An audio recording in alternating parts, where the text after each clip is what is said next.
So I'll show you two ways of checking the battery level of your JBL Boombox 4.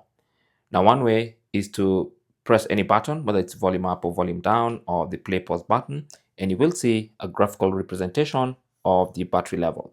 So this light, the more you deplete the battery, the more it goes down. So you can see it's almost at the top there, and that means we should be about 80 to 90% battery level. Okay, but if you want a more accurate determination of the battery level, simply go to your phone, the one that's paired to your JBL, and you have the JBL Portable app.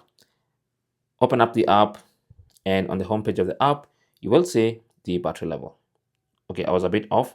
The battery level is actually 63%, but this is a more accurate representation of the actual battery level. Okay, but this is just a rough indication of where your battery is at. Anyway, thanks for watching and good luck.